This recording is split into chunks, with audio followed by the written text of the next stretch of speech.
Welcome to the Dummy Show. I'm John Kelly, publisher of Dummy. I am working on several longer episodes of the Dummy Show, but today I want to take a fairly quick look at this Charles Burns 1986 Big Baby Curse of the MOLEMEN raw one-shot book. Like all of the raw publications done in the 1980s, this book has a certain extremely high quality design aesthetic to it that immediately lets you know that you're looking at a real quality production. It's one of the raw one-shot series that also saw books by Gary Panter and Sue Coe. Big Baby was the fifth of the raw one-shots. For something that's just about 40 years old, the quality has really held up, especially on the inside of the publication. My cover's kind of beat up. I didn't really take as good care of my stuff in the 1980s when I was much younger as I do today. But you can see the production quality on the interior pages is just super sharp, incredibly beautiful to look at. Charles's artwork, as always, is just stunning. It's a pretty traditional horror story with ghouls and monsters and some very funny plot twists in it.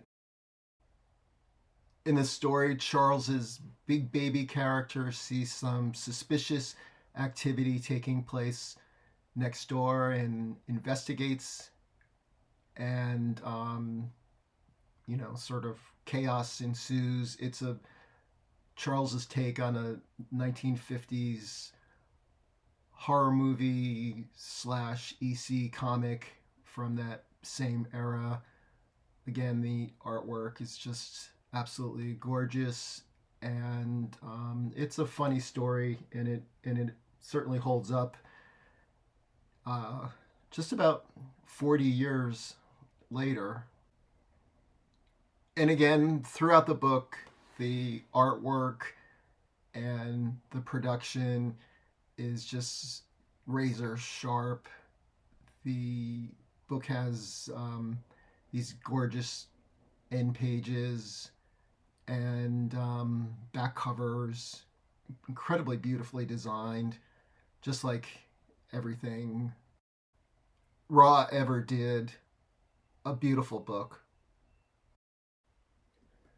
Ron Mann's 1988 documentary Comic Book Confidential has a segment in it with Charles Burns that was most likely filmed during the production time of the Big Baby Raw one-shot, and Charles talks a little bit in it and also does a reenactment of part of the book in the movie.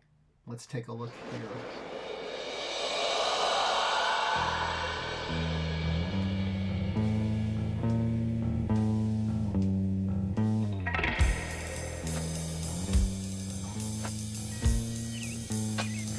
Hey, mister. No, up here. What you digging for? It's a secret, kid, but I guess I can tell you. We're digging for buried treasure. Wow, really? How'd it get in Mr. Pinkster's backyard? It was put there by, monsters, yeah. This is monster treasure. Cool, hey. My dad's got a shovel, can I help too? Sorry, kid, I don't think so. Okay, Tony, leave these men alone. They have work to do. But I want to help find monster treasure. Can I, Mr. Pinkster? Can I, please? Don't give me any of your back talk, young man. Just climb down from there and let these men get back to work. Your name isn't Mr. Pinkster. It's Mr. Stinkster.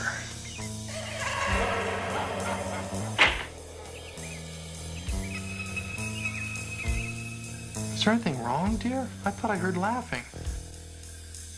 Shut up and get me a beer. Look at those slobs, the kind of trash that wouldn't think twice about sneaking a back door, and you'd probably just love it, wouldn't you?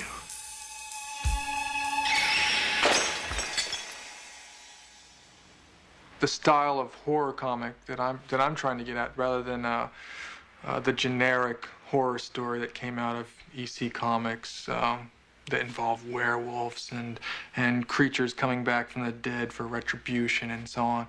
I guess I'm trying to have a more personal, internalized horror, rather than a physical horror, a mental horror, internalized horror.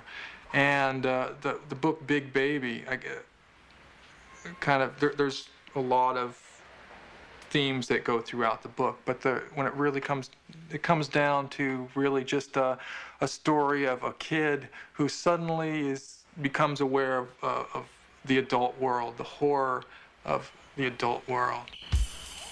Later, at Tony's house, I don't want to hear another word out of you. Just settle down and go to sleep. Okay, good night, Mom. 30 seconds later, wow, I wonder what kind of treasure monsters would bury.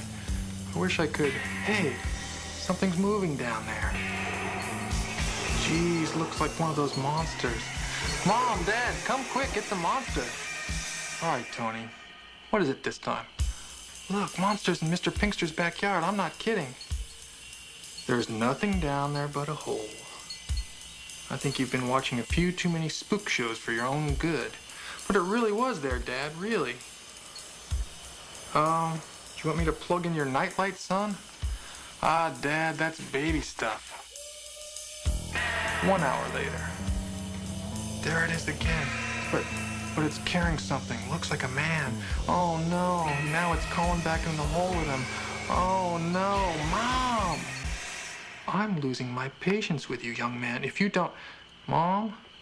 Could you plug in my nightlight? I promise I'll be good and go to sleep.